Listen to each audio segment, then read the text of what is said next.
Welcome to the Change My Way of Life podcast. I am your host, Susan, and today we're going to be speaking about the guru and disciple relationship. Shree Krsna Guruji is the guiding principle of the Way of Life programs. He has been guiding his disciples and devotees for more than 25 years on the spiritual path of love and devotion. It's an honor to be able to speak with him today, so let us begin. Jai Shri Krishna Guruji. Jai Shri Krishna. Well, today we have a lot of questions about the guru and the disciple relationship. And the first question is, can a person appoint themselves as a guru? I wish that was so easy. Maybe I can get a degree from somewhere and say, oh, I am the guru. No, there is nothing like that. In some religions in this world, they have this, by the way. Okay. Now, it is nothing like that. It is not like passing some examinations and then becoming a guru. There is nothing like that. You have to go through sadhana, practices. You have to be with the master for many years. You have to learn everything. You have to tone your lifestyles.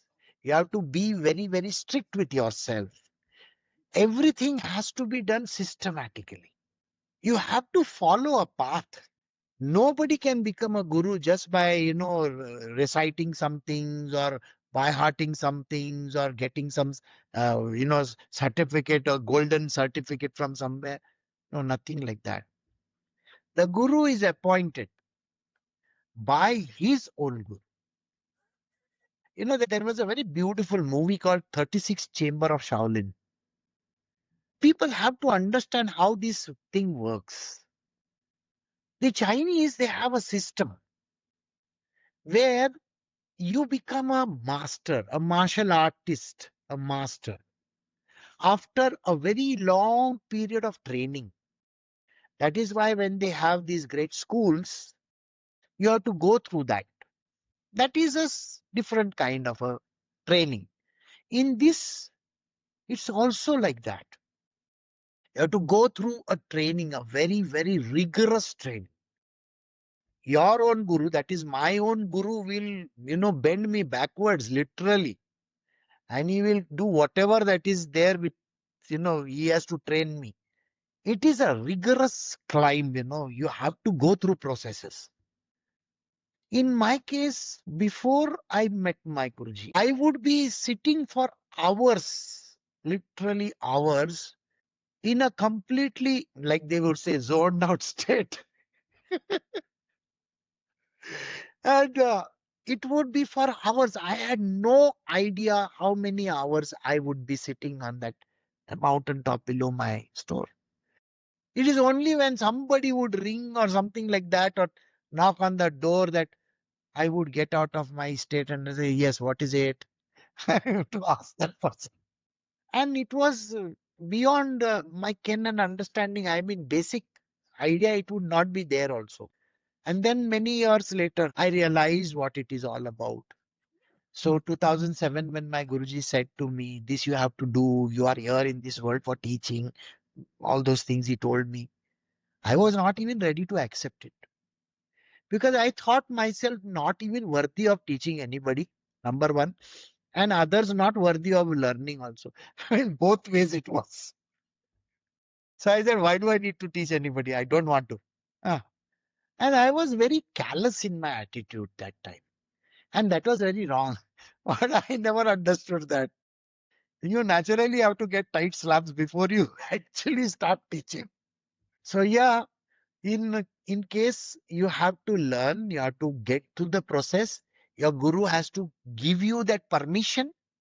The permission is extremely important. If you don't have a permission and if you don't have that, thing in you, your guru is not even going to look at you. Many a times you will find that people start becoming yoga teachers. They get a course certificate from somewhere, 3 months course, you become a yoga teacher. This is not yoga teacher. This is nothing to do with that kind of a yoga. This is spiritual knowledge. This is adhyatmic. Even on the path of, Bhakti Marg, it's a long way. It's a long, long, long way. Many years will go by before you get the permission. The Guru will himself give you the permission. Your own Guru will give you the permission. Now you can start. Now you go begin. And you have to be ready for it. That is the way a person can become a Guru. Yes, Guruji. Yes. So I can speak of the devotees that I know and our relationships with you, and everything is very loving, and yet it's platonic. So there are some gurus who have misbehaved with disciples. What is it? What happens when a guru seemingly misbehaves? See, it all depends on how your relationship with the Guru is. There are lots of fake ones outside in this world also. Those who are giving you Mantra Diksha at the drop of your hat, you have to recognize these kind of people. Those who are giving you, say, magical potions and say, oh, do this will cure. You have to actually recognize a true Guru. Recognizing the true Guru is so important to you. So, how do you recognize him? He has to be an epitome of goodness, kindness, compassion, loving. He is not having any ulterior motives. He is there in it for years. And there is nothing like, after some desire. People are interested in minting money, taking money, living, a luxurious life, cars and this and that, and they like to gather so many people. You have seen there are lots of gurus who gather hundreds and thousands of devotees around them. They all wear fancy clothes and they will have all their, faces painted and stuff like that. Think like this. If there is Ramakrishna Paramahansa, what property he had? Nothing. What money he had? Nothing. There was nothing in his world. Like you can't say hey, he was having properties, he was nothing like that. He had nothing in the world. He was not asking for anything. A very simple, loving soul, only devoted to God. Can you understand this kind of a person? My forefathers were with Sai Baba of Shirdi. Now we came from a good family. I don't think ever Baba asked them for money or anything. My grandfather, my great grandfather, my great grandmother, they would be sitting with Sai Baba of Shirdi. Years they sat down. There is nothing like that. So this Guru was not asking for anything. He never even said that he is a Guru, by the way. You know that Sai Baba never had a disciple per se. He never had any disciple created anywhere. People would follow him. It's okay. Ramana Maharshi, simple soul, simple soul. Now, if you know someone who is like them, he doesn't have any, big bank balances, fancy cars, palaces, hundreds of disciples, those kind of things. What kind of a guru is he then? A guru's job is to teach. He's supposed to have these disciples with him and give them hands-on training. Hands-on. One-on-one. Which guru does it? Today's day and age, how many gurus are there who are giving a hands-on training? You don't even get to meet these fancy people, even for 5 minutes. And they think, oh, he's my guru. How can he be your guru? You think he's such a great person? No. You have to spend time with him.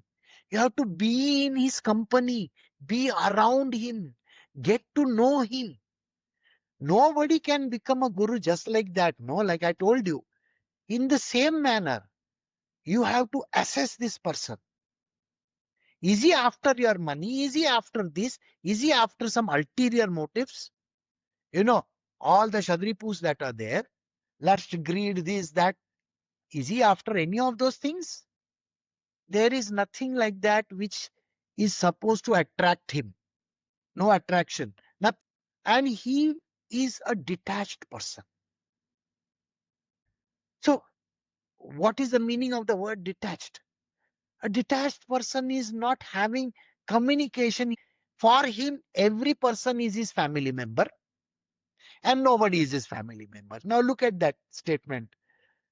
He's not saying, this is my wife, these are my children, this is this. He's not going to say that. Everybody is his family member or none. He gives everything to every person. Same manner. So this is a real guru. And he doesn't have anything to talk about. Like oh, I got this qualification from this institute. I did this thing over there. See, those who keep on talking about, I spent so many years in the Himalayas, I did this, it all statement starts with the I.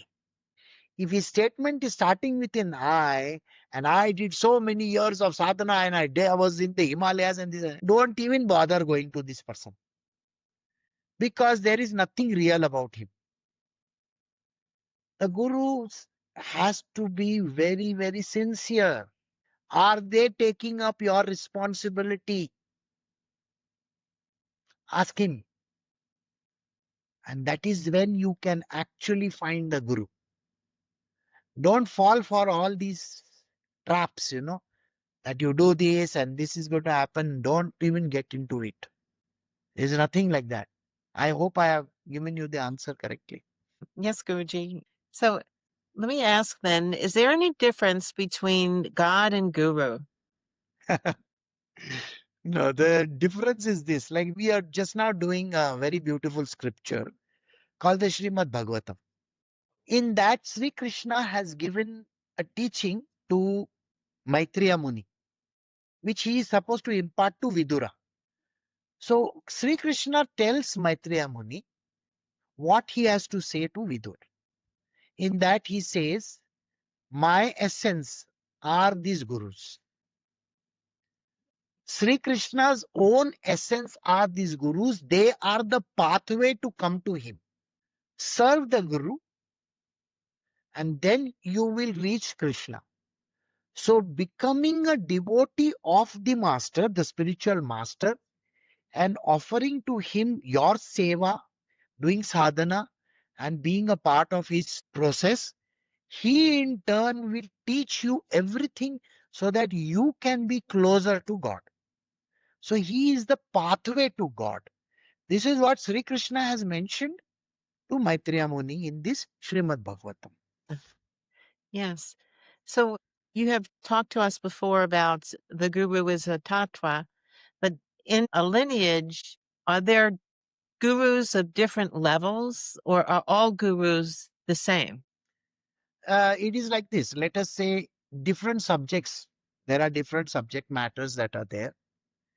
Even in spirituality, there are hundreds of different types that are available.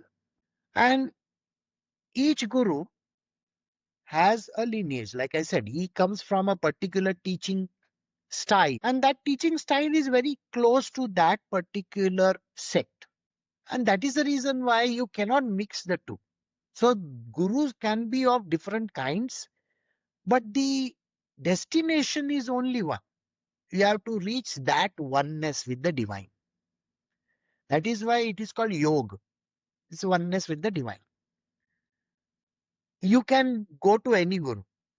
You can go through whichever processes that you wish to. That means you can go to a person who is going to teach you all the scriptures also. Like he will ask you to by heart them, those kind of things. Some people will perform some kinds of sadhanas, rituals, rites, this, that. So you could be a mantra, tantra, you name it, Sankhya Yoga, whichever. And again, that is the pathways. These are the pathways. And then you have the different sections in that. Like I'm sure you have heard about the gurus who are giving great speeches nowadays. Are the Advaita Vedanta, they will call themselves. Okay, you can have them as well. And they also teach you something or the other. But the devotional path is different. We don't have anything like this at all. We are very focused on, I don't want to know anything. I mean, all these books, they go bouncer on top of our heads. Especially like we are all Totakacharyas. Yeah. You understand Totakacharya? So we are all Totakacharyas. Everything goes bouncer on our head. We don't have to know all these things. Yeah. Like me, I will tell you very simply what yoga you are doing, useless it is. Don't do it. Nim Karoli Baba. He was sitting in one prayer room and he was listening to something. And the person was doing some puja and this and that and kept on doing.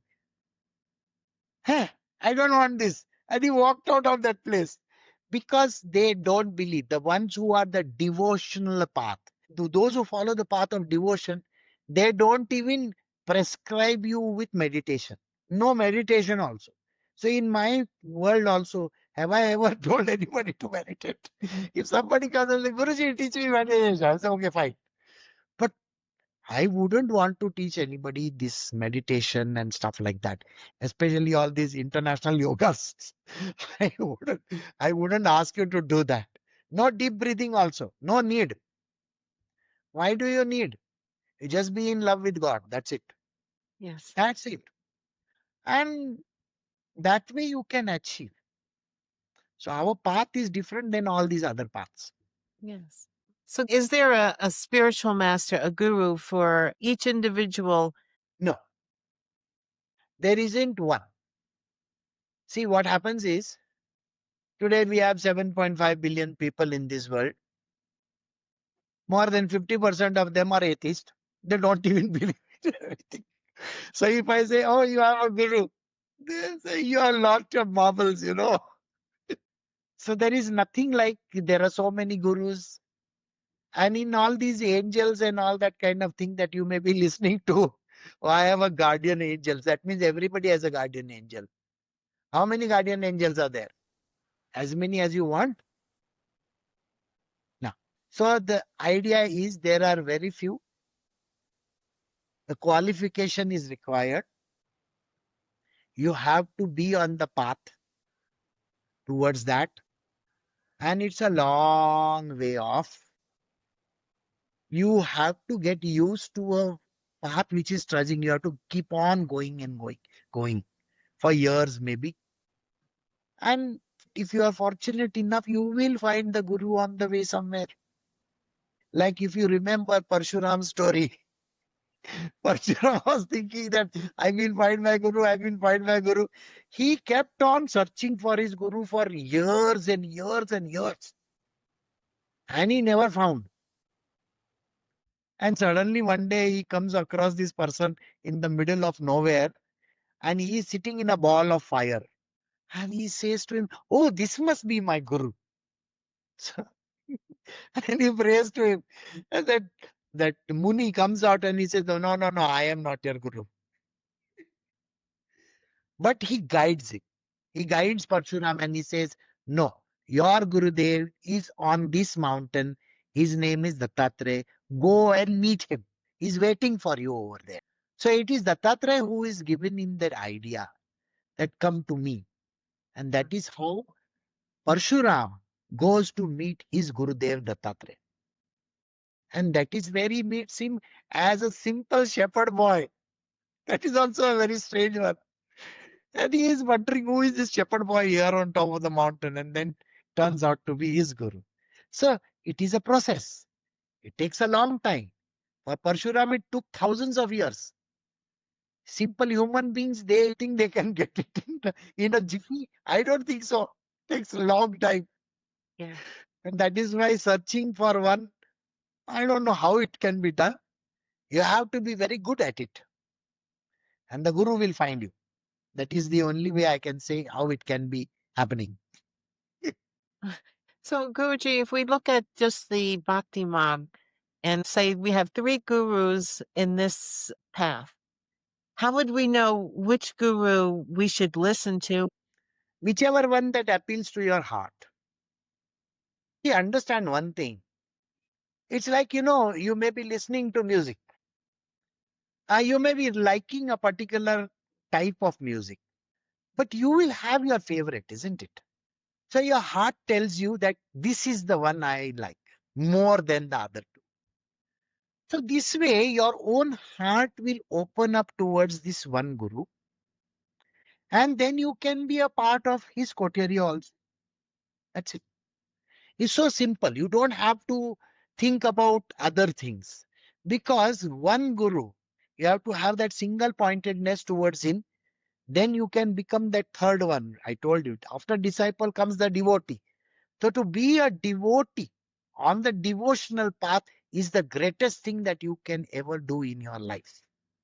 So your heart has to sing only for this one person. That's it. And that can be understood by your heart alone. Nobody else from outside can tell you whom to go and meet. No. Yes, Guruji. So it seems that there would be very few gurus and a lot more people who would want to be followers and disciples and devotees. Well, there are plethora of gurus also in this world. You go to the internet, you will see everybody is a guru. You go to all these yoga studios, everybody is a guru. You go to all these institutes where they are giving you classes. There also they are gurus. Nobody wants to be a disciple. It is not easy to be a disciple. It is easy to be a guru. I mean, thinking that I am great. Well, gurus are not with some degree or diplomas or something like that. No. They are God appointed. They have come from a particular place. They are the tattva, that is the essence of the divine themselves. You can find divinity in them. And this divinity is extremely important. What divinity do you see in these kind of fancy guys? Nothing. Think like this. If you need a tool to attend something, suppose I am telling you, write a book. Okay. And then I am telling you, use Chat GPT or AI to write your book. I mean, what is the point of writing a book then? If AI and Chat GPT and all these, AI tools that are there, if they can write a book, then why are you thinking that it is yours? It's not yours. So when somebody uses a tool to attain something, it is the tool which has value, not you. Agreed? So then if you are doing yoga and then you are attaining, oh, I saw stars and I was able to meet God, I met Shivji and this happened and that happened. All these people who say, oh my third eye opened. Really? You have a third eye? I did not have a third eye. Even with these two eyes, I have to wear these glasses. How come you have a third eye? Oh, my guru, he opened my third eye. I entered the Sahasrara chakra. Really? Very surprising. I don't even know where Sahasrara is. These are useless things. People, they will cheat you for whatever, that stupidity that you have. They say, oh, I'm feeling it within me. Oh, I'm feeling it. The Kundalini is rising. Haven't you heard people talk like this? What Kundalini is rising? So you have to become very skeptical over there. Because there are too many these kind of gurus available. I don't know what to do with these kind of gurus. So you just have to leave it at that. We are not on their path. They are in a different direction altogether. They can do whatever they feel like. Ours is a simple devotional path. We just take, singing songs and praying to God. That's it. We should at least be bothered about all these people. Yes. So, Guruji, how does one find a guru? That's a difficult one because you don't find a guru. See, people across the world, they are looking for gurus. I have seen many people, they will attend the courses from X Guru, Y Guru, Z Guru, A Guru. Oh, I watched this one on YouTube. Oh, he is so great, he is like this. And there are so many people in this world who do this. And their idea of finding the Guru is to search for him somewhere, It doesn't work like that. He is not available like that. It is the other way around. The Guru has to search for you. The Guru will find you. You can't find any Gurus. You are like that honeybee, going from one flower to another, to another, to another, to another, to another. Doesn't work. You are not devoted to anything. And people think, oh, I will be with this Guru for 3 months and then I will go to this other person. Maybe he teaches better. So I'll go there. No, that is not how you find a Guru. If the Guru is written, if the grace of the Guru falls on you, and if he has to find you, he will somehow or the other find you. In my own case also, it became a very difficult thing for me in the beginning. When I woke up from my deathbed, rather, in 2001, and when I opened my eyes, the first thing that I was looking for is, who is this person who is teaching me? Because I seem to, spout a lot of stuff. And so I had to know, which means I had to find this person who is telling me this. And 4 years went by. My quest was like, I have to know who he is. I have to know who is this person. One day he landed up at my place, like an ordinary person. And then he said, come with me. I was sitting in my store, 2004. Says, come with me. And I think I just literally obeyed him like, a very docile creature. I followed him. And suddenly in the middle of the road, he disappears. And then I had to search. And there I found the temple. And there I saw the beautiful statue of his. And then I understood who this person was who led me to him. So how Dattatreya treated me in the first stage. And then later on, it was his guidance only that and then many years later, 2007, where I had a lengthy discussion with him.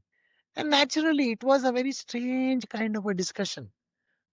And that is the place where I understood that this is something I got to do in my life. After I met him the first time, 2004, I was still a confused human being. Okay, as a body. I had no idea what I was doing. So I wanted to know, who is this person? This person, who is this person? So I had to keep on going on this path, trying to understand. And in 2005, I got my answer. So that way, it takes time. So this Guru has to find you. So in my case, you can say he came and sat in front of me. Yes. He took me to his place. Later on, he told me who I am. And then in 2007, I got a long lecture from him. So that way the Gurus come in your life, like the way he came to me. And he told me, I have been teaching you all your lifetimes. So you should know who I am. So yeah, it is how it works. So, Guruji, in your own example there, when your guru came into your shop, on a mental level, you don't recognize him, you don't know him, but there's something happening because you just freely went with this person.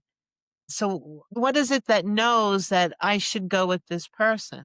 Yes, that is something which is very unique. It's your own heart which tells you. It's not the heart that we have. It's not the physical heart that we are talking about. It is your innermost being. It starts a synchronous kind of a music inside of you. As if, the bells are ringing, as if something very strange is happening. You can't describe the feeling. Let me tell you this much. What exactly happened, how I went in a very docile manner after it, I have no idea. He told me, shut the doors, shut this shop down, come with me. And then he disappeared. And then I see him sitting next to me in my car. I did not even say anything to him. He just said, drive. And I drove. A very strange human being. And he's like, he disappears, comes back like that kind of. I mean, just imagine. And it was very strange because the next day when I went back to my store, I asked my staff over there, do you know I closed the shop early yesterday? He said, yeah, we didn't know why you closed early. Did you see the person who came and sat in front of me? They all looked blank, including my security. Now, I had a very tight security. That person is looking at me, Kaun aaya? Like he's asking me who came. Did you see me walking out? That person also walked. What person? For them, it was what person. For my staff also, who came? Nobody came. We never saw anybody. You just said, shut the door, shut everything down. And we started shutting off the lights and everything. Closed the door and you went and sat in the car. And you drove away. We were wondering what is wrong with you. So this was a strange incident. Yes. I had no idea about it. Like, it was just like a trance, I'm going in a trance. Mm. And then when he gave me all the signals, who he is and what he is, that was a different story altogether. It was very beautiful. Yes. So, Yes. So would you agree with that statement that says when the student is ready, the teacher appears? yes, that is exactly how it works. See, when we say the student is ready, the teacher will appear, it means the student has already done a lot of homework, isn't it? Don't you think so?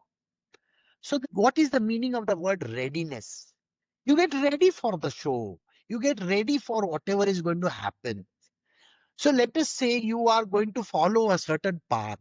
You are going to do a certain things. You have already started the process earlier. It's like a pre-preparation, you have done it.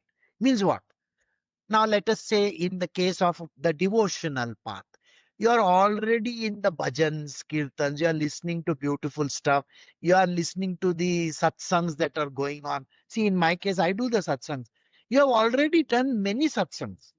In your case, Susan, you have seen. I think you must have seen all the videos that were there. And I think you knew literally everything before you even came to me, isn't it? So the person has an idea, gone through the process, has a certain lifestyle. They have a very disciplined approach towards everything. It is like joining a very good academy. And when you're doing that, you have to be ready with everything. So you become ready for the show. And that is the reason why it is said that you have to be ready, the Guru will appear. Mm. So does the guru provide guides for you to take you from where you are to him? Yes, yes, yes. The beautiful story of Tilopa and Naropa. In that he is searching for his guru and he goes along the path. And he sees one guy, sitting in the middle of the road, a very disheveled kind of a creature. And he wonders, so he asks him, see, I am supposed to find my guru, Tilopa. Where is he? I don't know. Go ahead. Maybe you'll find him. And then he sees there is a dog. This man is sitting ahead also, and he has killed a dog. Okay. And he says, the fellow is he's killed a dog, bad fellow. Do you know where to find this person? He says, I don't know. You go find ahead. Goes ahead. There he comes across this person. He chopped that dogs to pieces. And he's lying over there. And he's eating that. And then some way ahead, he again finds the same person. There's another dog with the entrails all hanging out and they are all full of flies and all full of dirt and all that. And yet he's putting it in his mouth and eating. He says, what kind of a dirty fellow this is? He doesn't recognize his own guru. Mhm. And then his guru says to him, Come on. All along I have been meeting you and yet you can't recognize me. How funny is it? So, and then the dog disappears and he meets his Gurudev. So, answer is like that. How the Guru appears, what signs he gives you, those are very unique and they will be kept on the way. You will find that person Mhm. somewhere along the path. Yes, Guruji. What are the types of people that come to seek out a guru? There are a whole load of people who come to seek out a Guru. There are some broad categories that I will tell you.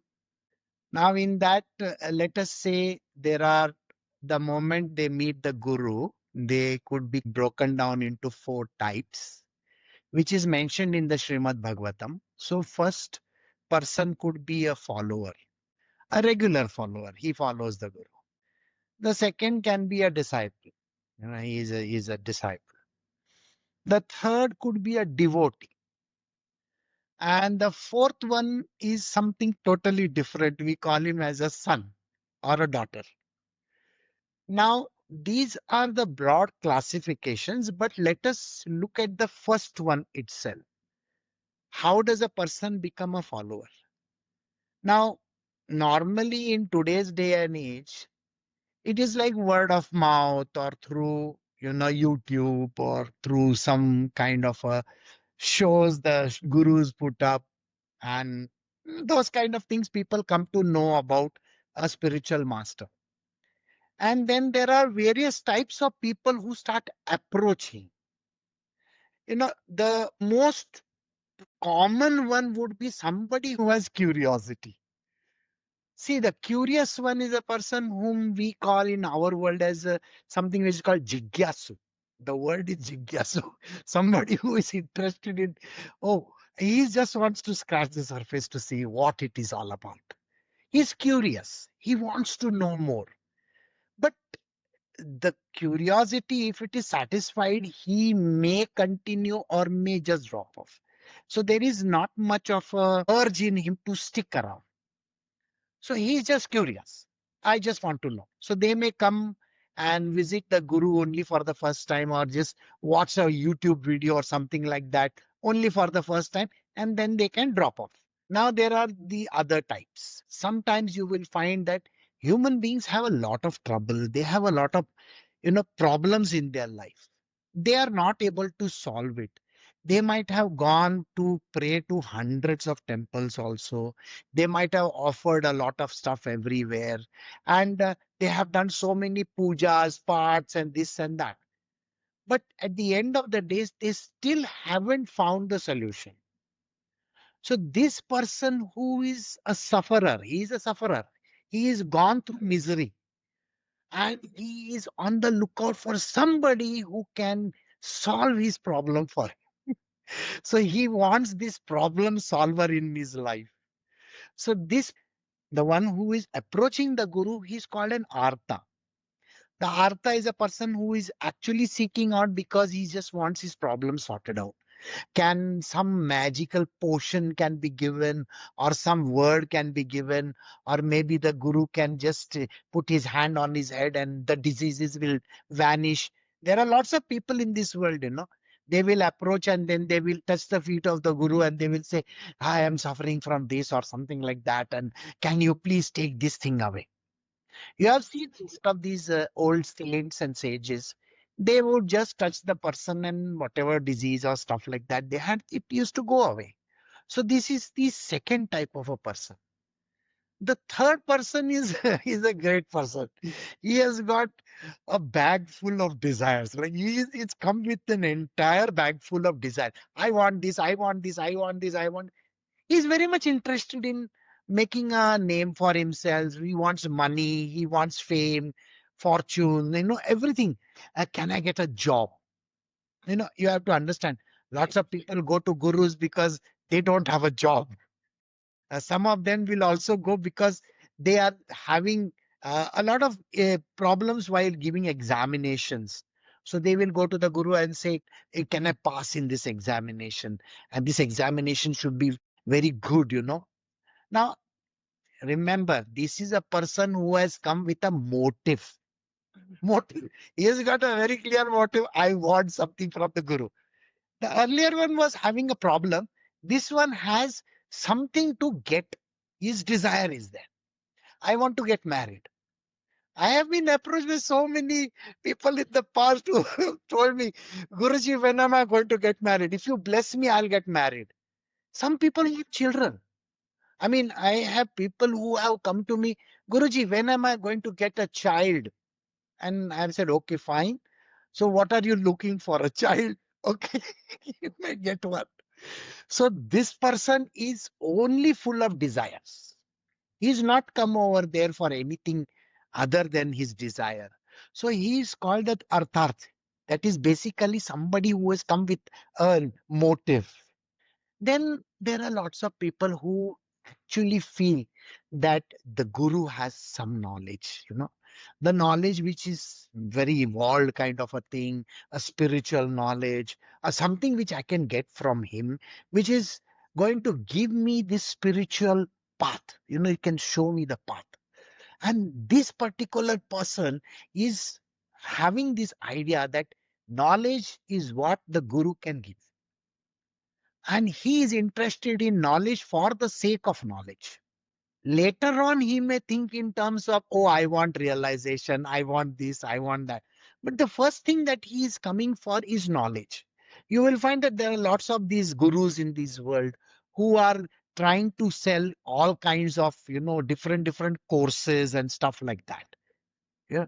They will say, you do this meditation course and you will get this. You do this, then you will get that. Those kind of things are there. Now, the person who approaches this kind of a guru is actually a jnani. He is a person who is actually seeking knowledge. So he is somebody who is a seeker of knowledge. Okay. He say jignani. That is jignani or jnani. He is basically after the knowledge aspect of it. Now, people like you who came to me in the beginning, I don't think you had any motivation like I want this or I want that. You came because you studied the whole thing and you understood that I am only interested in becoming a devotee. I want devotion. I want this bhakti. The bhakti marg is the most the easiest, but still a very, very difficult one from a different perspective. Once you become a bhakti, you will understand. But the initial stages is always, yes, it is very sweet, it is very smooth. I can go and listen to satsangs, I can be with Guruji, that kind of a thing. So he is a bhakt, and somebody who wants to surrender. Surrender means Sharanagat. Sharanagat means I have surrendered to the Guru. So this is another type of a person who will come. Now in the past, I have also met some great people in the past. They will come with that intention. Yes, I want to see who this guy is. You see, first and foremost, they get carried away by the appearance. They have preconceived notions. And because of the preconceived notions, they have already thought that I know this, I know this, I know this. So I am going to go and test this fellow out. Can you think of the person? I Yes. want to test out this person because what is he? Is some guru or something like that? What does he call himself? Huh? And they are so skeptic about the whole thing that they will come and they will want to test the person out. I still remember one person. He had heard somewhere and he came to me one day and he was talking okay. And then he started asking me, I want to ask you something. I said, okay. And then he was using some knowledge that he had from some scriptures. And then he asked me, and most of the things I said, I don't know. See, I am not an educated person like you. I really don't know what you're talking about. See, I don't know Sanskrit. I don't know these verses. You know them by heart. You are a great person. And after some time, his wife came in. His wife was sitting outside. So she came in. And then This is my wife, and he introduced her. And we have been married for so many years now, and we are thinking, Guruji, do you think we will get a child? I looked at this person and I told him, I said, are you nuts?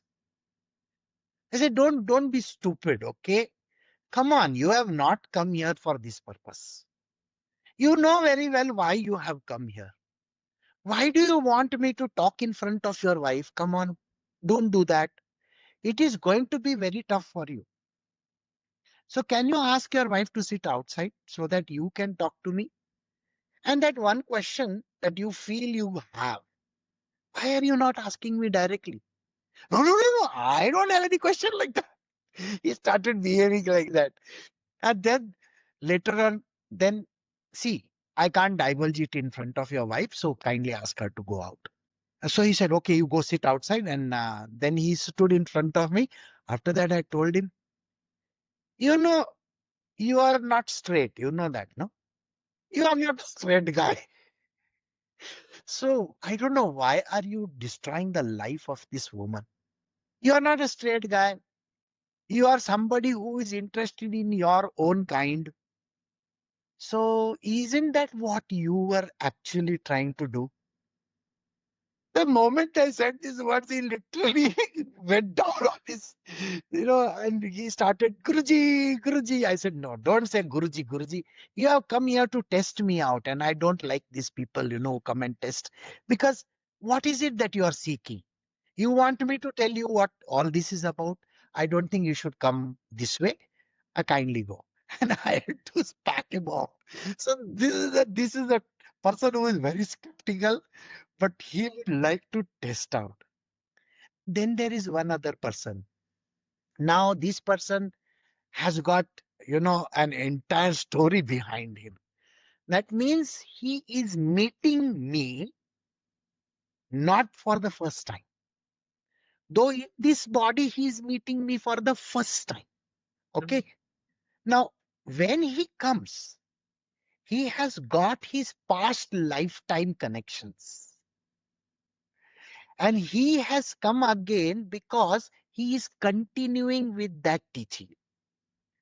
So these are the Purva Samskaras. That is the old age old. That means from previous lifetime, somewhere he has come.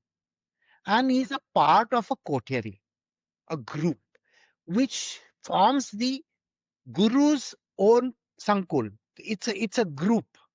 And he has come over there. And when he comes over there, it is very easy to recognize such a person because they are coming from your past life. So for them, the initial, like they may sit for an initial, the kind of a training, but for them that initial training is so easy, like, they can just grasp everything. And at that time you can understand, oh, this is the one who had come to me earlier also. So this is the person with the past life connections. And because of past life connections, this is the Purva Samskaras they are called. So this kind of a person also comes. Now all this, everybody fits into the first category, which is called followers. The moment they come in and they join the Guru and understand them in that kind of whatever is being taught, or they can be a part of it, except for those, skeptical ones and all that, they may just drop off. But they all become followers in the first place. The last one that I mentioned, the one with the Purva Samskaras, already is a disciple. He's already a disciple. That means he has already been through this whole process, and it is easy for him to, from a follower, to become a disciple instantly. It's easy because he's got the knowledge and he recognizes the Guru also. The Guru also recognizes him. The next category, which I said devotee, is a little bit tough. It's not so easy. Devotion is a single pointed devotion. If you have too many things going on in your life, no devotion is possible. And the last one which I told you about was, the Guru Putra, if you remember. Now, the Guru Putra is like Rakhal, Rakhal, who was the Guru Putra of Ramakrishna Paramahansa. He became the head of the Ramakrishna mission as Swami Brahmananda. Now, The Guru recognizes his own close ones, they are like his sons and daughters. So the moment they come, they become a part of him immediately. And he treats them like a son and a daughter. And that is a completely different aspect to it. So these are approximately around 7, 8 types of people who may approach. And then there are those who become something. And then there are some, most of them drop off. Please understand this. Because people don't have that resilience to continue with a guru for a very long time. They can't take it. Yeah. The guru is always very tough. He has got some very close people, they will stay with him for years. But there are few people, after 2, 3 years, sometimes in 1 year itself, they will drop off. So it does not really matter. Yeah. Yes, Guruji. Could you tell us more about the disciple, the one who, I guess they're sticking around a little longer than the follower?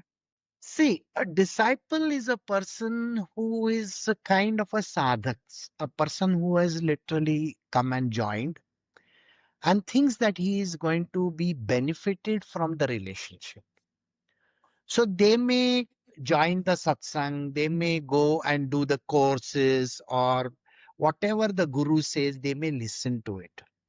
But they are not going to be around for a longer period. That means they have not given up their other part of the life, which is the material worldly part of the life.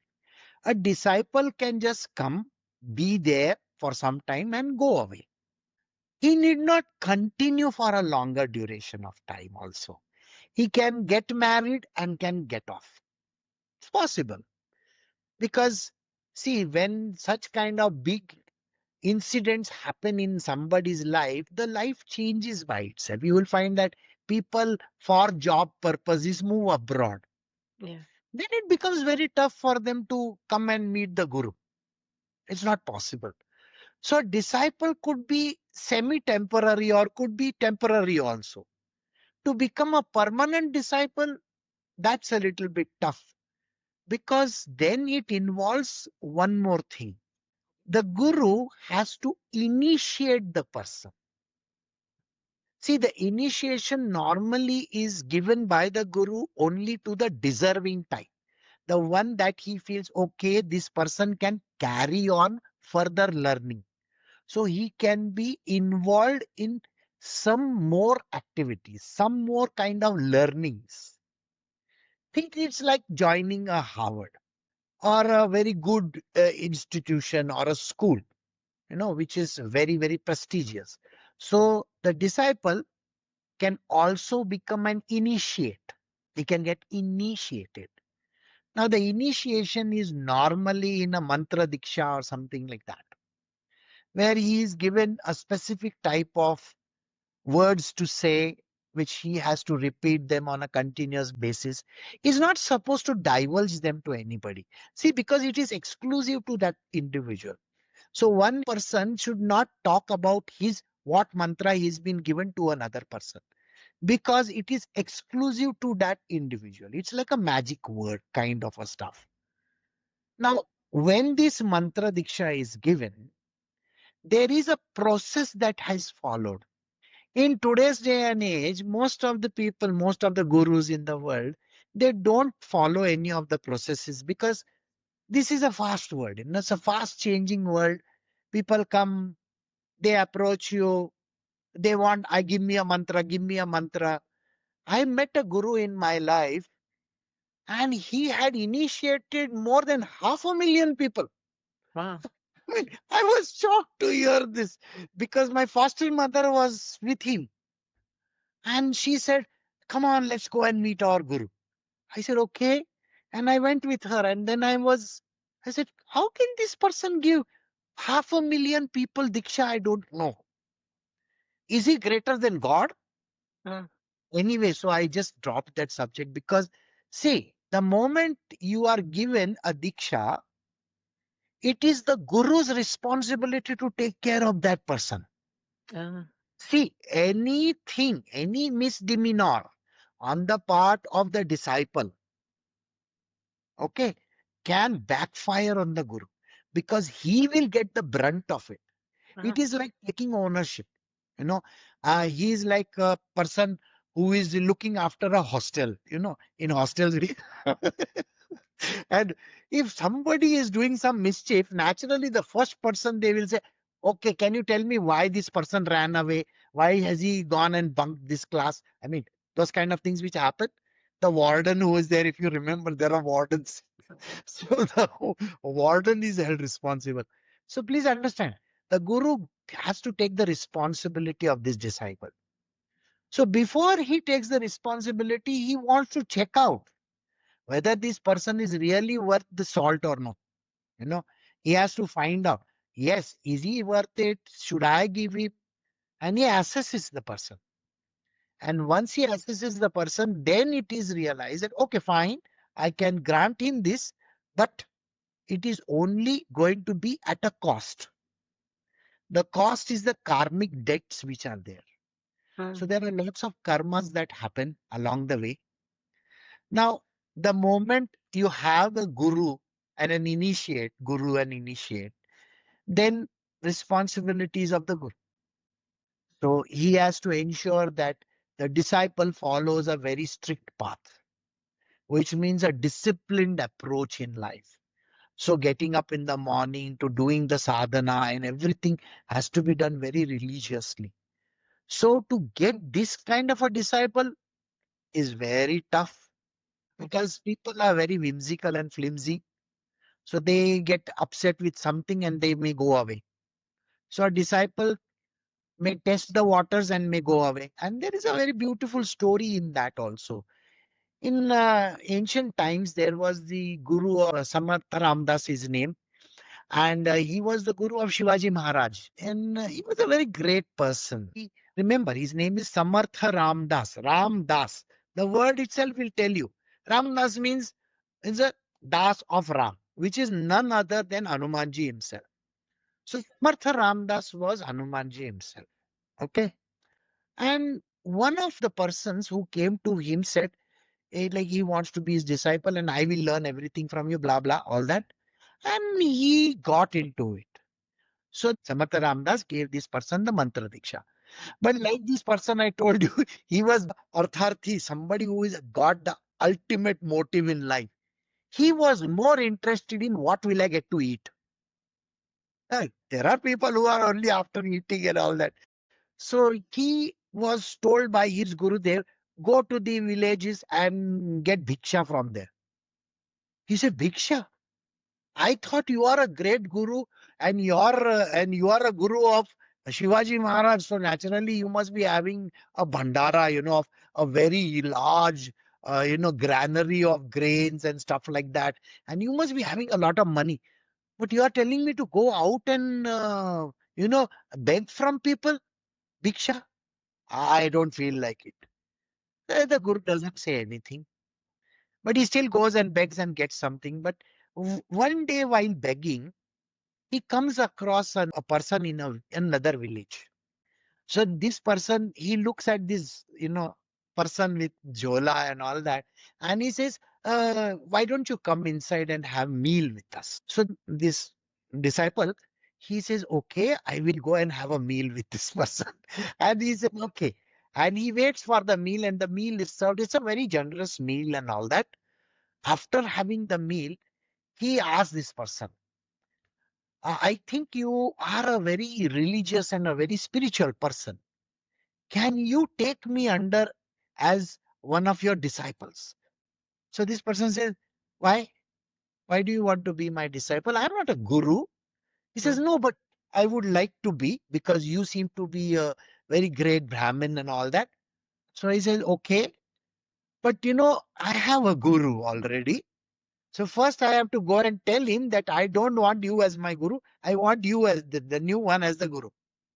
So let me go back and tell him and come back. So this person says, okay, fine.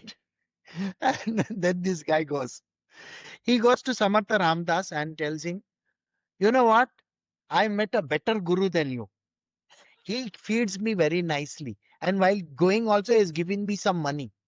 You don't even feed me every day. I have to go and beg for everywhere. So I think I'm going to resign from this, discipleship. So you tell me what I have to do for you so I can, cut off relationships with you. So Samarth Ramdas looks at him and says to him, see, I have given you Guru Diksha, like Mantra Diksha. So do one thing. Take this bowl of water, drink it, and then spit it out. He said, that's it? He said, yeah. And the person drinks that lota of water and then he spits out the water. So when he spits out the water writes out the mantra on the ground. Just imagine when he spits it out, the mantra can be seen on the ground. And the Guru says, see, I have taken back this mantra also from you. Now you are free to go to the new Guru that you have found. All the very best to you. And then he goes away. So this guy, he goes to this newfound masters kind of a person and says, you know what? I have not only resigned from there, but I have given back even this Guru mantra. Because I don't want this kind of Guru mantras, all these things which the Guru has given. I have given it back to him. He says, how have you given it back? By the way, who is your Guru? He says, Samarth Ramdas, that person in from that village. Okay, right? And how did you give it back? Oh, I just spat it out. So, so this person looks at him and says, and you expect me to keep you over here? He says, yeah, you promised me, isn't it? He says, no, but you see, I also have to take my Guru's permission to keep you over here. So who is your Guru? Oh, my Guru is Samarth Ramdas. So I don't think he will give you the permission because you already spat out that mantra. So kindly go on your way. So this guy has to go away. So there are this kind of people also in this world. So Mantra Diksha by itself is a very, very divine thing. So to get a Mantra Diksha from a Guru for a disciple is by itself a very great favor that he has got in the divine. It is nothing but a key to the pathway to God. Mm. That particular thing is nothing else but the key to pathway to God. So that is why a disciple needs to become very conscientious. He should be absolutely devoted to the Guru. That is the idea. Yes, yes, Guruji. So when the individual gets a mantra from their guru, you say it's a key. So what's happening when these gurus are giving hundreds of people a mantra at one time? Are they all receiving some key or what's going on there? Well, let us say this is not like, now you buy all these Microsoft suites and all that, and you get an exclusive key, correct? Yeah. With which you can log into the internet. Think like that.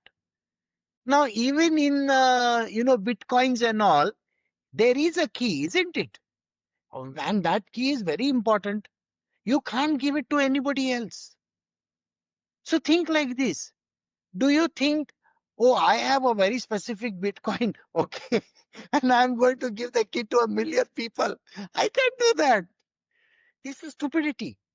The reason being, just the way I have received it.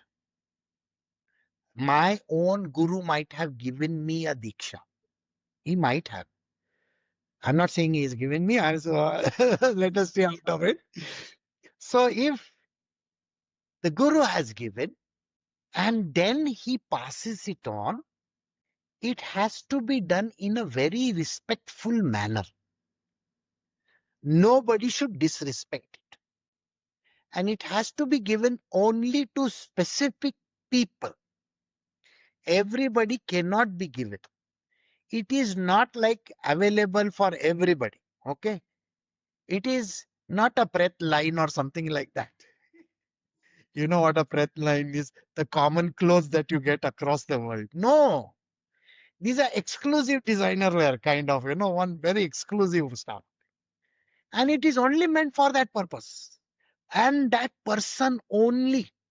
It is the key for him to open up that particular door. How can I give the key to the greatest of the treasures, which can be given only to one or two people, to hundreds and thousands of people. That is not correct. That is why they came up with this mantra, which is, a general mantra. You say this, okay?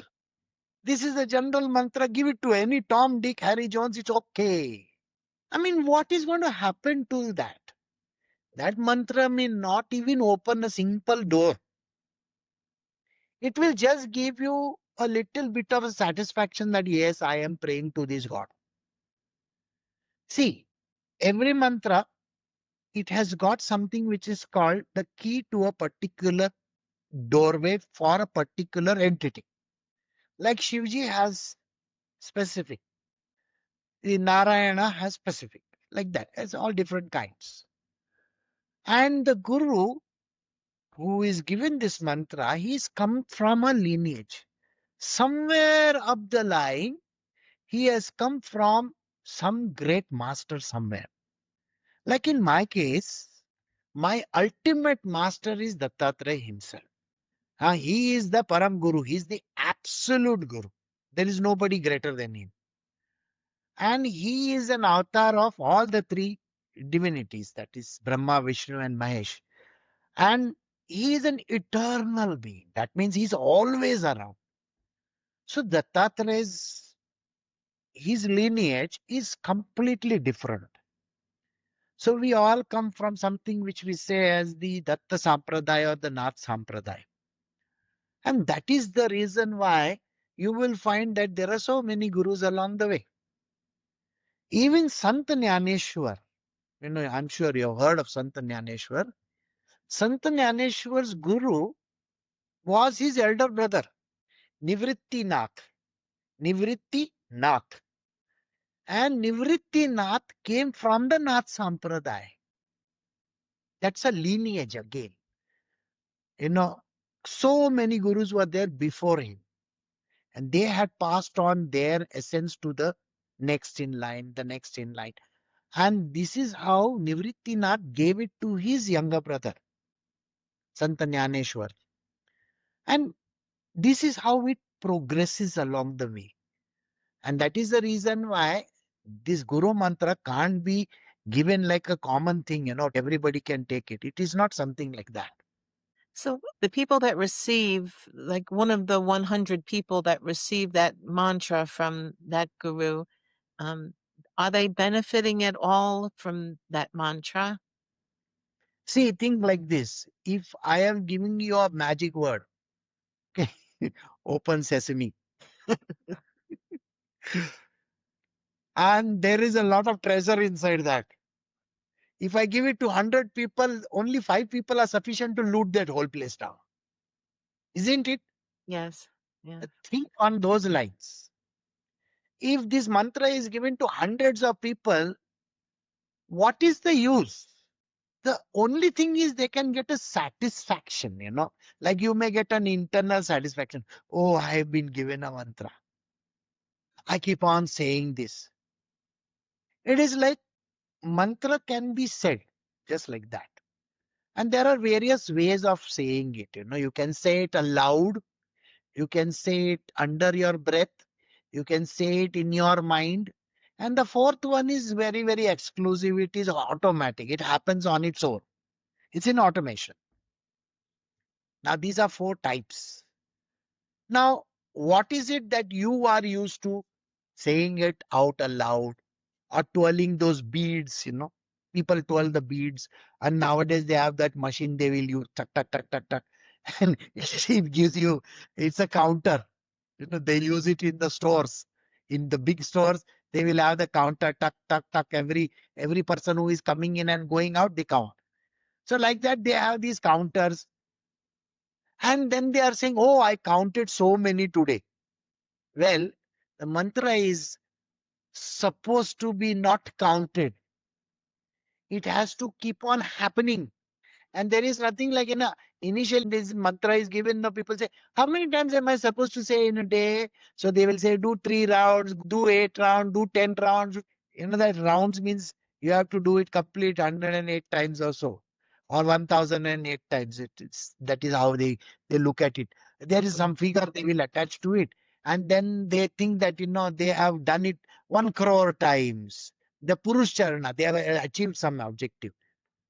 No God is going to come and stand in front of this person. Frankly, because he has no devotion at all. He's only thinking mantra, mantra, mantra. Isn't it what all these, the books like The Secret and all talking about? You know, you have all these think and grow rich. Those kind of, what are they telling you? Keep on thinking about money. Keep on thinking that you are going to become rich. Think that you are going to become so and so.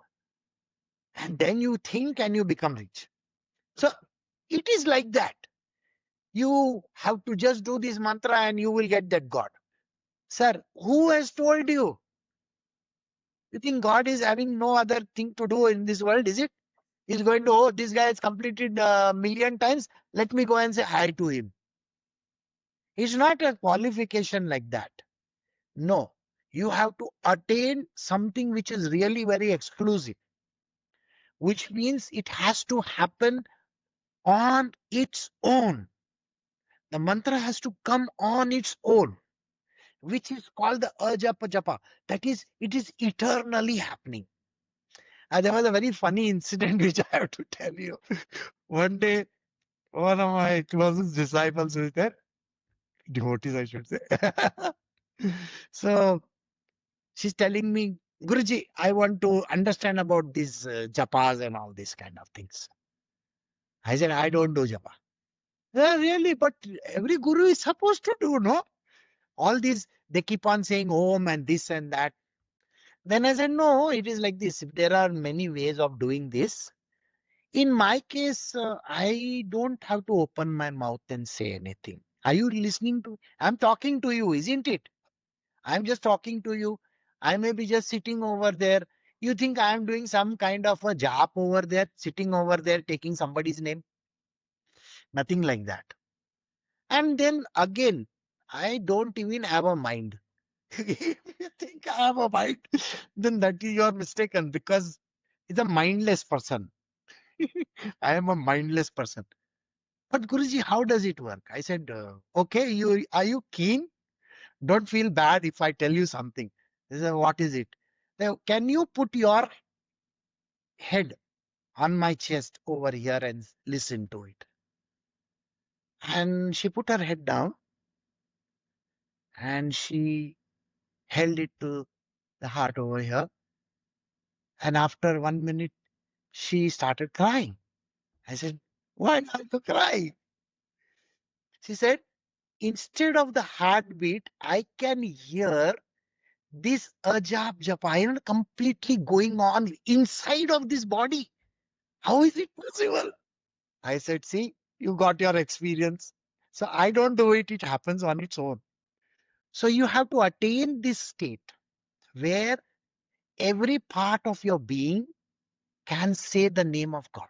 That exclusive word has to be said from every pore of your being.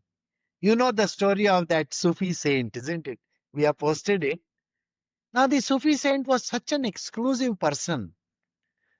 And he kept on saying the word Analhaq, Analhaq, that word. So the king over there of Persia, he was very angry. He said, come on, how can you say this? You are not supposed to say this. And he put him in the jail. He still kept on saying the words. And then later on, he was tortured and he was killed and all that. And yet the jailer kept on hearing the word. So the king says, what is this? This is very, very strange. And he goes to see, even from every part of his body which is slaughtered, the same words are repeated. The sound is there in the air. This is a continuation where you will find that these words, they keep on repeating on their own. So every pore of your body needs to say that. That is the ultimate aim anybody should have. And that is why it is very exclusive. So, Guruji, initiation, what exactly is it? And how does it take place? What happens? Well, now I'm going to give you a very, 25,000 feet explanation. So let us look at it from this perspective. Initiation clearly defines a lot of process which happens.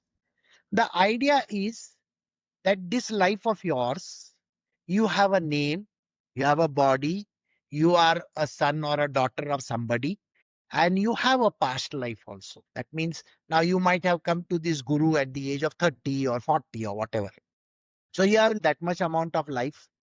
You may be married, you may have children, you whatever, you have a history. So first and foremost, what you are supposed to do is to get rid of all these attachments that you have. These things which we seem to carry with us, like the name. Everybody has a name. So the name you carry from some family, some name you have. You come from some family. So you will say, I belong to this family. I belong to this group. I do this. Everything is defined. Yes. So all that is defined, you have to first throw it out, and you have to do something which is called the death ceremony of your previous life. That means you're going to die. Okay. The old body of yours is going to die. Doesn't actually mean that you're going to jump in the ocean or something like that. It only means that you have to give up your old life of yours. You have a new life. So when an initiation happens, the guru normally tells this disciple that now you have to appearance changes. Different clothes are given. There is a ceremony which is called the death ceremony is performed of your previous body. The body is the same, by the way, but now you have to think that that one is gone. Now a new person has come. You will be given a new name also, a new name. And then you will be given a Khan mantra or something like that. The guru will give you his own lineage kind of a thing, that you belong now to this. And then you have to follow the rules and the regulations of that particular ashram. And your father, mother, brother, sister, everybody is only the guru. The guru is everything to you. There is nobody of yours. That means even your whole family is gone. So after this, you owe everything to the guru. So basically, when initiation happens, this is what actually happens. Now think about all these lakhs of people who are taking initiation. Do you think they give up all this? No. Nobody gives up. They want to eat and enjoy their life. They are not interested in giving up anything. Now, this is not just a simple step. It is a very, very major step in the life. So now think about it. If somebody is trivializing it and saying, okay, we are going to give you a Diksha. Come on, don't do that. You have to take ownership. See, I told you, the guru has to take ownership of that person. So now you understood. If that person now belongs to the guru's clan, so isn't it important that he takes up the responsibility? This is the initiation process. So you get new clothes, you get new name, everything is new. And from that day onwards, whatever the guru says is the guru agya. You have to follow that principles and live a life like that. In this case, you may stay in the Gurukul or the ashram, or you may go home, but yet you don't belong to that place where you might have gone. So you cannot be called by that name, the old name that is there. So this is a very critical step in the life of a disciple. And this can then lead to the next step and the next step also. So this way, person can grow. So, Guruji, then what would be the next step? The next step is to learn. See, the knowledge is extremely important. What the guru does is the guru teaches you. Now, please understand, this is not like a school or it's not like a college. Everybody is not taught the same thing. No. The guru assesses that individual, whoever he might be, and gives him what is right for him. You see, some people can be not so intelligent. So he can't be given the intelligentsia kind of a stuff. He will be given something very simpler to do. And the most important part is called the Guru Seva. Now, I'm sure you have heard of the person called Totakacharya. Totaka. Now, Totaka was complete. He was not that great in his, intelligence. So he would sit for the class with everybody in front of Shankaracharya, but he never learnt anything. And he would be playing pranks all the time.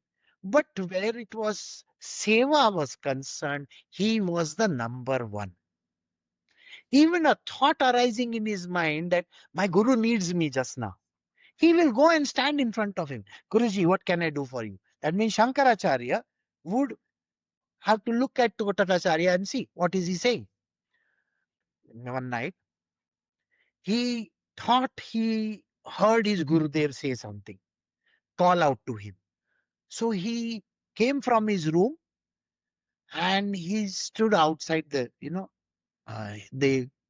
kutia door, and he was sitting over there. In the morning, he had fallen asleep over there itself. The Guru comes out and looks at him and covers him up with a blanket.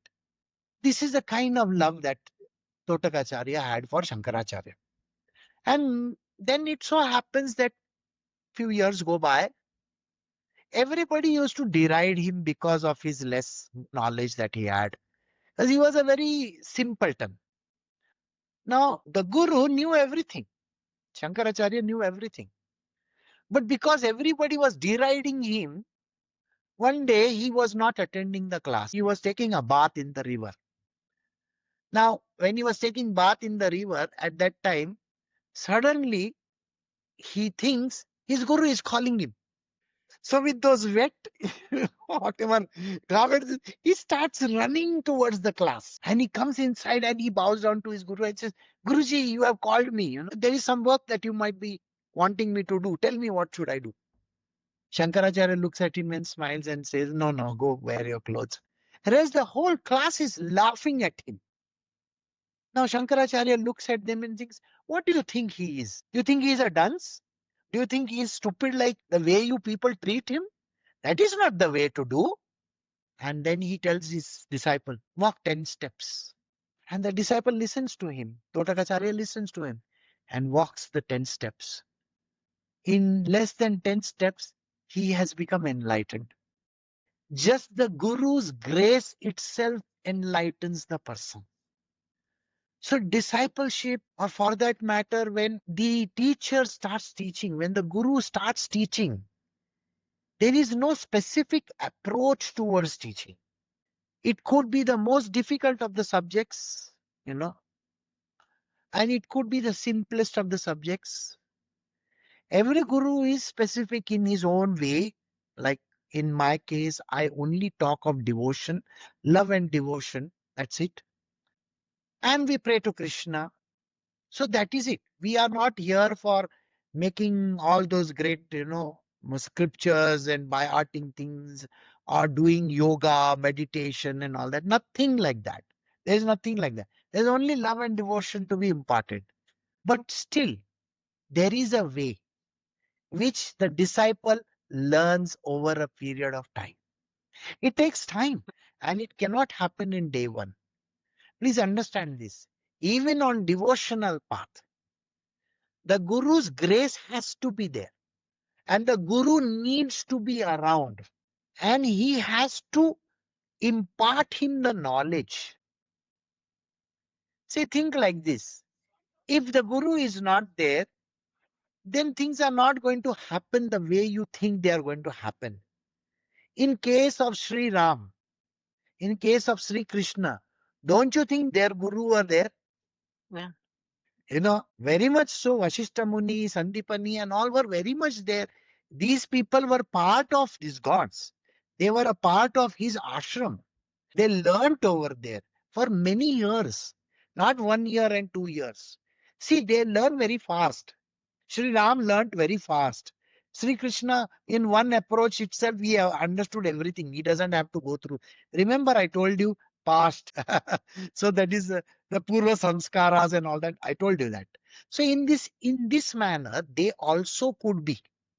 And that is the reason why you will find that it takes time, over a period of time. And if you are a novice, you come for the first time, then you know it not only could be this life, it could be next one, or the next one, or the next one. We don't know. And that is the reason why the grace of the Guru is important. And the grace has to descend on that person. Okay. Guru is all benevolent and loving and caring. He is going to be same for everybody. But your grasping capacity, your way of doing the seva and the sadhana is extremely important. This is the way you have to learn and then progress on the path. Yeah. So, Guruji, what is the disciple learning? See, in our case, where we are concerned, because we are on the path of devotion, we have done certain scriptures also. And every day we do satsangs. Today we are doing the Srimad Bhagavatam. The Srimad Bhagavatam is so many cantos, so many things are there. My goodness. It's like a long story. And every verse is being done. But what is being taught is not that intelligent kind of a thing. Everything that a simple soul can understand. Very simplistic manner. These are not that adhyatmic type of great stuff that is being told. Simple stuff is being told. And that simple stuff you have to start implementing in your life. So we do through scriptures. See, the method of devotional path is through learning scriptures, like reading them, doing songs, songs which are the spiritual songs, like we say, Bhakti Gita or something like that. We do bhajans, we do kirtans, we do prayers, we pray to God, we do pilgrimages. We help the world around. We are in love with people, everybody. We treat them nicely. So these are the things in the devotional path. And as you progress on the path, the Guru is always assessing you. You know how he assesses you? He wants to know how you are treating people. See, you have to know these 3 D's that are there: dispassion, detachment, and discrimination. Dispassionate nature. You have to have a dispassionate nature. See, when a dispassion is there, if you find me showing you glowing eyes like this, "Oh, what are you doing?" I mean, you may get a little bit scared and say, "Oh, my Guru is upset with me," and those kind of things, You may start making judgments. No, you have to become dispassionate. Don't get carried away by all these things. Give up all that things which are going to, twist and turn you and make you into the right and the wrong and the good and the bad. Those kind of things. The swaying which happens, that you have to give up. Detachment is very much close to you, where you are so much bothered about your own body, okay? Or you are bothered about your family. Oh, my brother is like this, my father is like this, these kind of things. No, understand, they are not your father, they are not your mother. So then why are you thinking about all these people? And the attachment that you may have for money and this and that and properties and whatnot, that you have to give up. So detachment, no attachment of any kind. From your body to your mind to the world around you, you have to detach. And discrimination is the third one. Can you see God in everybody? Even in the villain who is standing in front of you. Maybe your own brother may be there standing in front of you and he hates you and you hate him. No. Can you see God in him? It's very difficult. And that is how you have to get into this state of growth in the world of devotion. So all these things are taught, and finally everything is tested out at different stages, and then the next stage opens up, then the next, then the next, then the next, then the next, and then you become perfect somewhere down the line, and then you are enlightened. So, what is the relationship then between the devotee and the guru? The devotee is a devotional person. He is on the path of devotion. Now, when we say the path of devotion, devotion is that which is prescribed by, say, you will find that Narada. He is a very great person. Narad Muni has a very beautiful scripture which is called Narad Bhakti Sutra. I'm sure you have done that Narad Bhakti Sutra. So in that he talks about all the different aspects of devotion.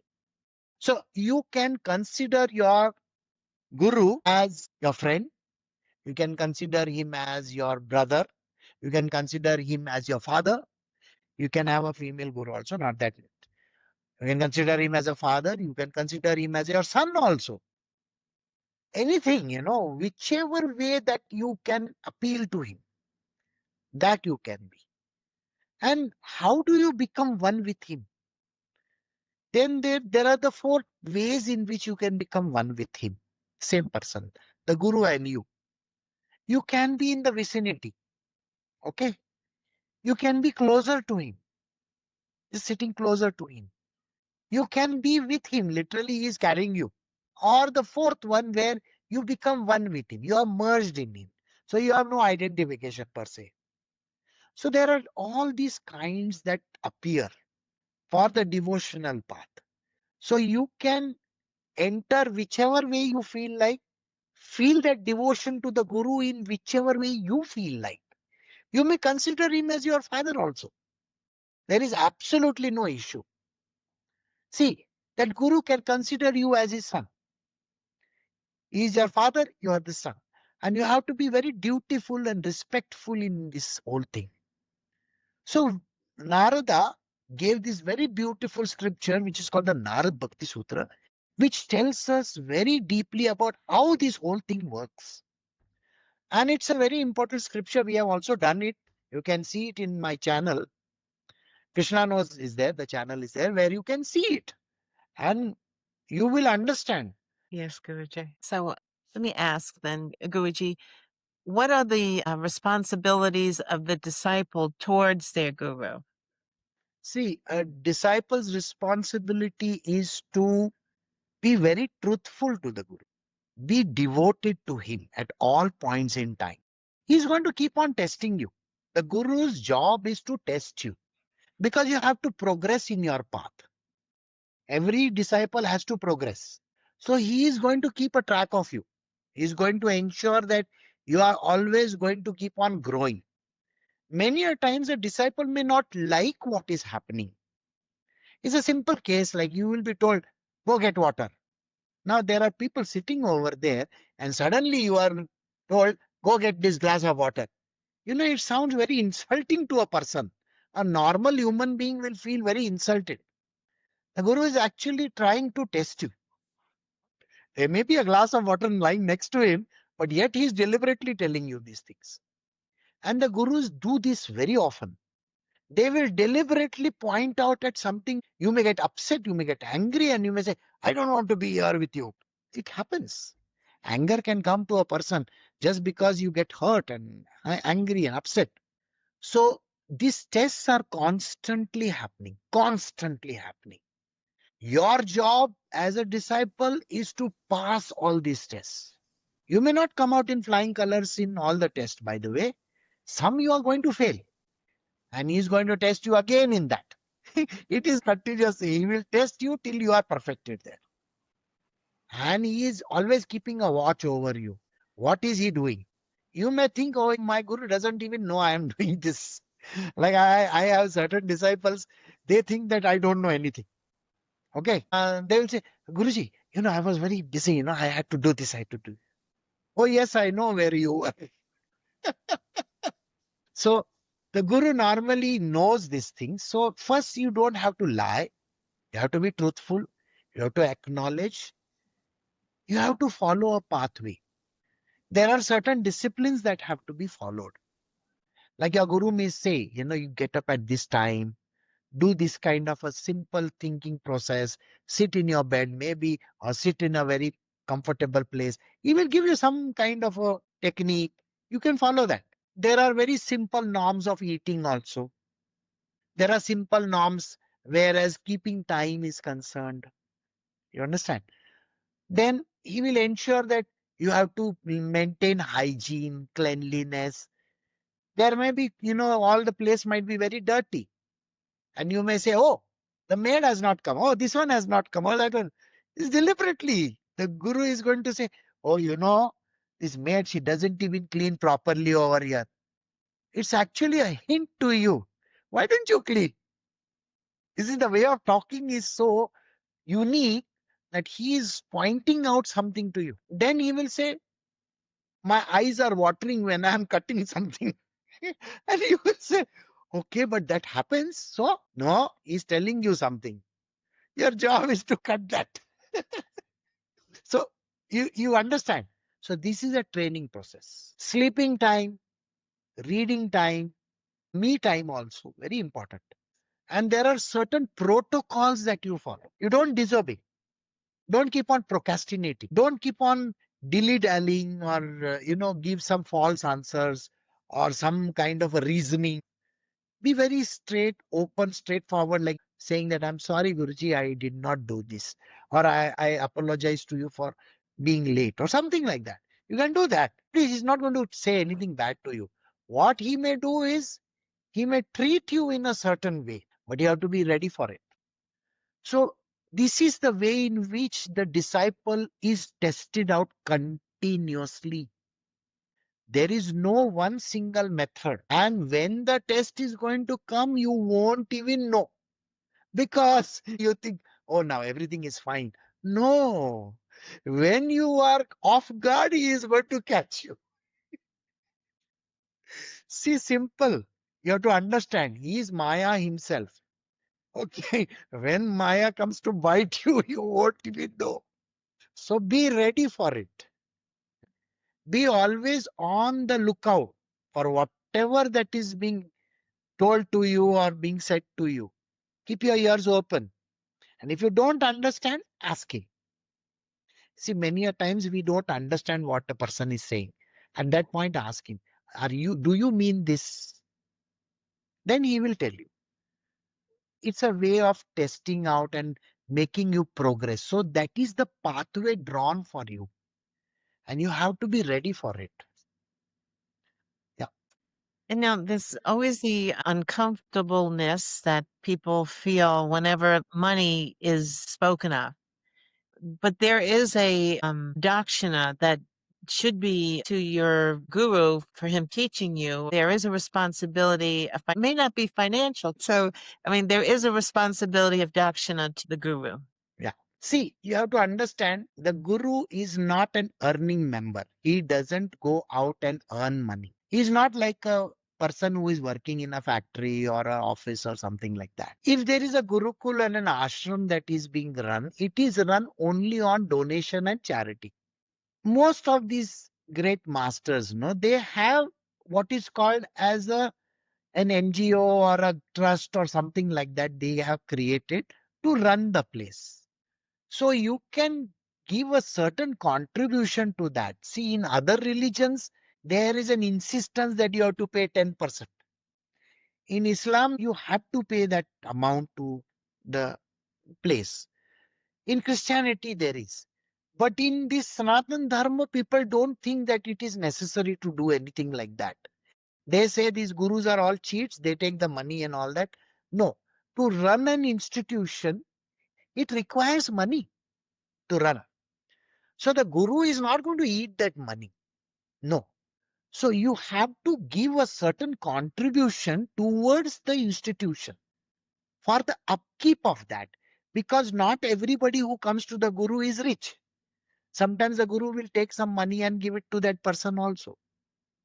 See, many a times people have come who may not have clothes.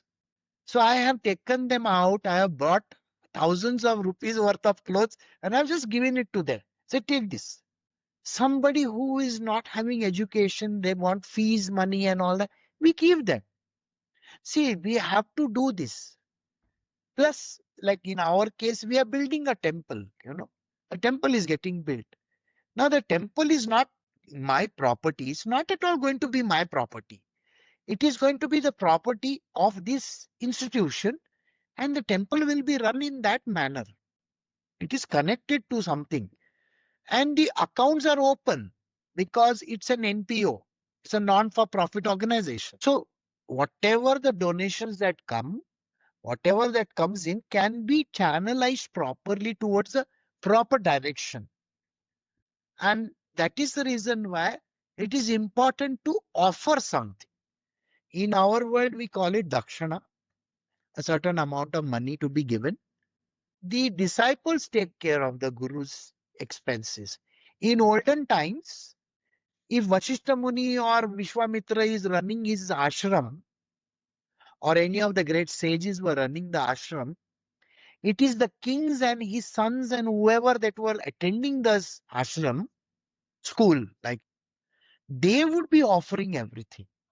Right from, you must have heard of, offering the cows and this and that and all those kind of things. Money and everything was offered over there. Today's day and age, it is for some, it is extremely difficult. For some, it is very, very tough. I remember going to one Guruji's place, very simple human being. Now, he did not even have a room for me to stay. So there was one boy, he told him, you stay outside. And he gave me that small a 10 by 10 place. He said, you stay here. And that boy slept outside. So it was very strange for me to see that there wasn't much, coming in. But now the place must be running off quite well. I have not been there for years now. So it happens. So a certain amount of money can go as a dakshina or kind of an offering, which goes towards the upkeep of the place, giving food to everybody who comes over there to eat. And some offering is given to the gods or goddesses or whatever that is there in that place. So we need to be a little bit, you know, more outgoing and offer something in return. That's it. That is what we should do. Yes, Guruji. In the story had told of the disciple who leaves Sanatana Ramdas and he spits out the mantra. But are disciples in any way bound with their guru if they take initiation from them? See, there is always something which happens along the way. Human beings are prone to their own problems, like they'll fall off. Attachment and all kinds of things come in the way. Some people will leave their guru for the sake of their wife and children. They'll leave and go away. Some people will go for money.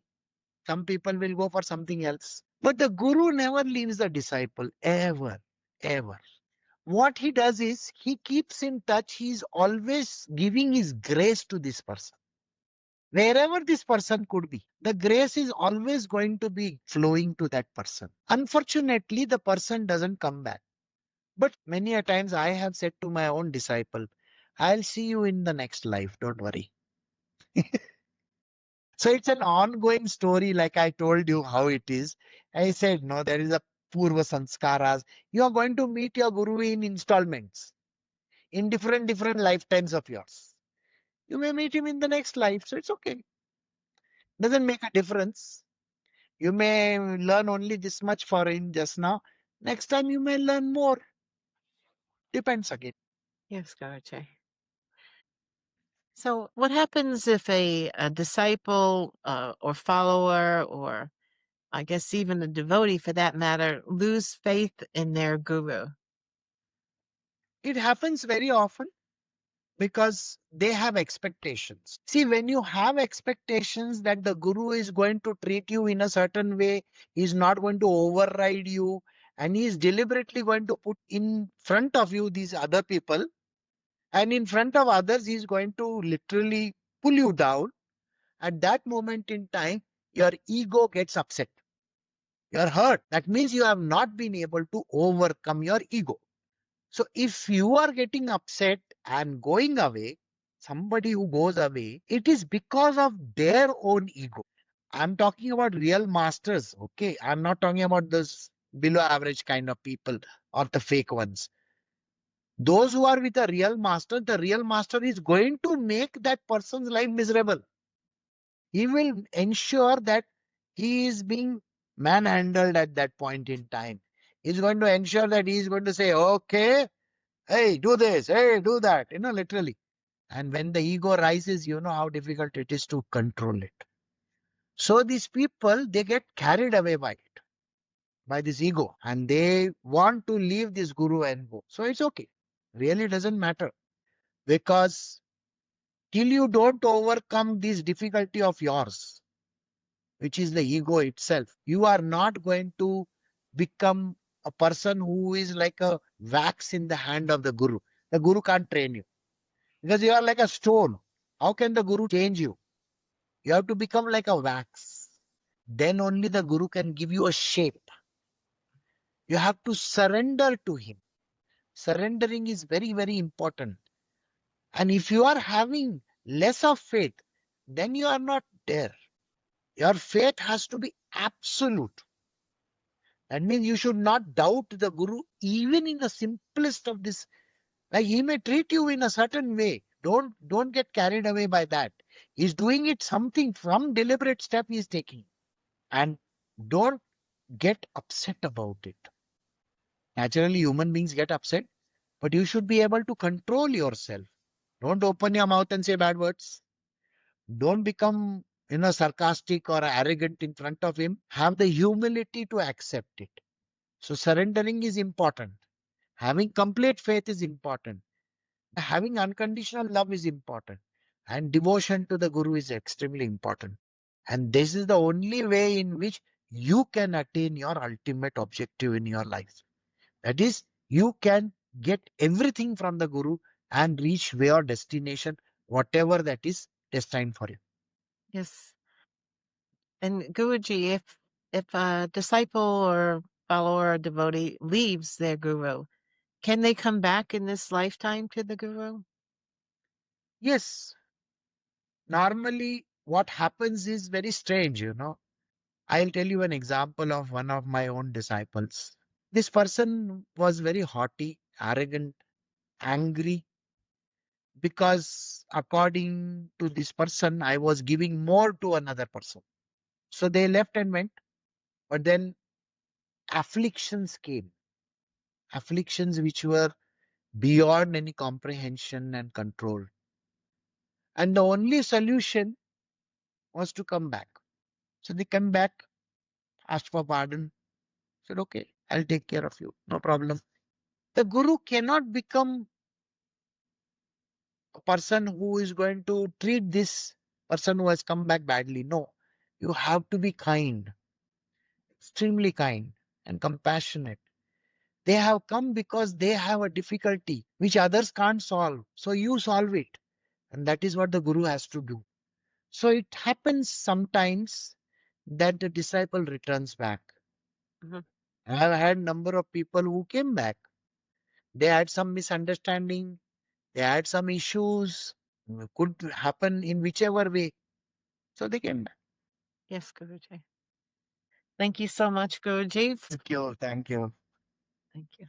Thank you for joining us for this episode of the Change My Way of Life podcast. If you have enjoyed this podcast and wish to be informed of future podcasts, please do subscribe, share, like, or follow. Thank you.